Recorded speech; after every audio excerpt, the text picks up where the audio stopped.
জমিনে কেন আমরা চিরদিন থাকতাম না? চিরদিন থাকার লাগে খেওয়াই নাই। আমার বাবা আসটা, আমার বাবাও চলে গেছেন। আমার দাদা ছিল দুনিয়ার জমিনে, আমার দাদাও চলে গেছেন, আমার দাদিও চলে গেছেন, নানাও চলে গেছেন, নানিও চলে গেছেন। আজ পর্যন্ত আমি সারাটা দুনিয়ায় যদি নানার নানি হইয়া দাদার দাদি হইয়া চিৎকার আর চেঁচামেচি করি রে মুসলমান, কোনোদিন আমার দাদাও আমার নাতি হইয়া কুলো লইতা নাই, নানাও নাতি হইয়া কুলো লইতা নাই। আমার পূর্বাপুরুষ যারা জমিনও ছিল কি হালতে কবরে আছে ওরা জানে, আর ওদের আল্লাহ জানে। আমি নিজেও কইতে পারতাম না এই জমিন থেকে কোন দিন চলে যাইমু।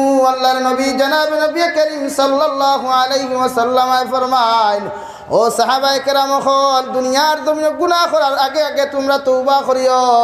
বেহেশতের সার্টিফিকেট প্রাপ্ত হও যদি তারপরে তোমরা বেশি বেশি করে তওবা করিও। কারণ এই জমিন থেকে হঠাৎ কোন দিন চলে যাবে কেউ জানে না। কে কোন দিন মারা যাইমু, কোথায় মারা যাইমু। আমি মারা যাওয়ার পরে আমার জানাজা হবে কিনা তাও জানি না, আমাকে দাফন করা হবে কিনা তাও জানি না। হে মুসলমান, কিসের এত অহংকার, কিসের এত বড়াই?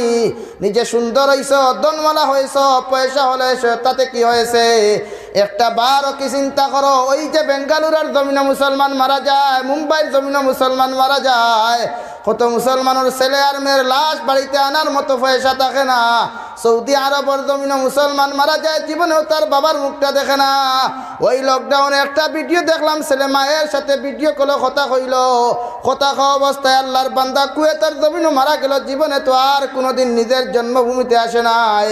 ও মুসলমান, একটাবার চিন্তা করো, শ্রীলঙ্কার জমিন বেঈমান মুরতাদ হলে করোনাকালীন সময়ে মুসলমান মারা গেল, জ্বালিয়ে পুড়িয়ে দিল, ওদেরকে না জানাজা দেওয়া হলো না দাফন দেওয়া হলো। ও মুসলমান, একটাবার কি চিন্তা করছো? যদি গুনার বোঝা লইয়া যদি দুনিয়ার জমিন থেকে কবরে চলে যায়, আল্লাহর জাতের কসম খাইয়া কইয়ার আমার নবী সাইয়্যিদুল মুরসালিন জনাব নবী করিম সাল্লাল্লাহু আলাইহি ওয়াসাল্লাম ফরমায়, কোন মানুষ যদি গুনাহ লইয়া কবরের জিন্দেগির মধ্যে যায়, এই কবরে কোনদিন ছাড়তো না। আমার বাবা কবরের পাশে বসে থাকলে কবরে ছাড়তো না, আমার মসজিদের ইমাম সাহেব বসে থাকলে কবরে ছাড়তো না। আল্লাহর নবী হযরতে সাদ ইবনে মুআয রাদিয়াল্লাহু তাআলা আনহুর জিন্দেগির দিকে তাকাও। যে সাদ সালাবি রাদিয়াল্লাহু তাআলা আনহু এত কালো এক মানুষ ছিল, এত জান্নাতি সার্টিফিকেট প্রাপ্ত সাদ ইবনে মুআয ছিল, যিনি যুবক বয়স শহীদি দরওয়াজা পাইলা, শহীদি তামান্না পাইলা। ও সাদ ইবনে মুআয রাদিয়াল্লাহু তাআলা আনহু সবে মাত্র বিবাহ হইল। বিবাহর খাজুর বাটা অবস্থায় মুরব্বী হকলে তুইয়া বাজারও গেলা, বাজার থেকে কুড়িয়া আইতা। হঠাৎ বাজারের মধ্যে যে সময় শাড়ি আর লঙ্গি আপনার খরিদ করতে লাগলা, বাজারে বিবাহর সামান খরিদ করতে লাগলা, ওই সময় এখানে কে যেন এলান করে দিল, মসজিদে নববীর বাজারের মুসলমান হল, মদিনা মনোয়ারার বাজারের মুসলমান হল, জান্নাত জানে ওলা কি কেউ আসো? যদি তোমরা থাকো, আমার নবী কইছেন তোমরা মাগরিবের আগে আগে গিয়া মসজিদে নববী শরীক হইতায়। আল্লাহর জাতর কসম খাইয়া খুইয়ার মদিনার সবচাইতে সুন্দরী মেয়ে সাদ ইবনে মুআয বিবাহ করলা।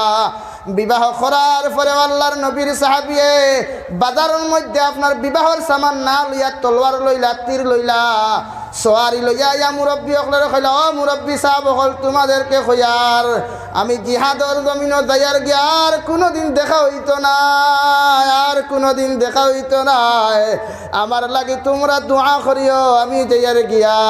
আল্লাহর নবীর সাহাবী সাদ ইবনে মুআয জিহাদর ময়দানও গেলা, জিহাদ করতে করতে শহীদ হয়ে গেলেন। সুবহানাল্লাহ।